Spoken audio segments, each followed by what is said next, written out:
गुरु रामस्वरूप अपने शिष्यों के साथ आश्रम के लिए भिक्षाटन पर निकले थे।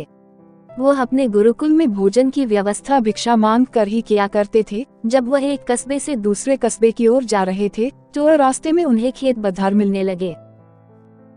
किसी खेत में हरी भरी फसल खड़ी तो कोई खेत बंजर नजर आ रहा था। ऐसे ही एक बंजर खेत पर किसान कुछ बुवाई करने के लिए खेत को जोत रहा था। वहीं पेड़ के नीचे उसने अपना सारा सामान, पोटली आदि रखा हुआ था। गुरु रामस्वरूप के शिष्यों में एक शिष्य शरारती था। वह शरारती स्वभाव के कारण किसान की रखी हुई पोटली उठा लाया। गुरु रामस्वरूप को जब ज्ञात हुआ कि उसके शिष्य ने कुछ शरारत किया है, गुरु ने शिष्य को समझाया, पुत्र, इस प्रकार तुम उस गरीब किसान की पोटली चुराकर उसे कष्ट दे रहे हो। यह कार्य तुम्हें शोभा नहीं देता। तुम उस किसान को दुखी करके अपने ईश्वर को दुखी करोगे। तुम्हें जो पैसे भिक्षा में मिले हैं उसे ले जाकर उसी स्थान पर पोटली सहित रख दो और फिर किसान का भाव देखो। शिष्य ने ऐसा ही किया। वह पोटली और पोटली के नीचे भिक्षा में मिले हुए पैसे रखाता है।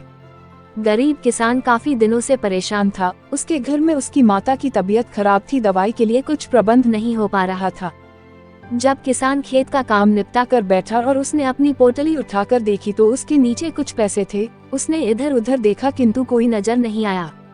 किसान पैसे लेकर बहुत खुश हुआ और ऊपर दोनों हाथ करते हुए ईश्वर को धन्यवाद करता रहा। संभवतः उसके माता के लिए दवाई का प्रबंध हो गया था। वह खुशी से आंसू बहाता और दोनों हाथ से पहुंचता जाता। यह सभी दृश्य गुरु रामस्वरूप और उनके शिष्य छुपकर देख रहे थे। कहानी से सीख, किसी भी व्यक्ति को दुखी करने के बजाय अगर खुश करने की कोशिश की जाए तो यह खुशियां दुगनी हो जाती है।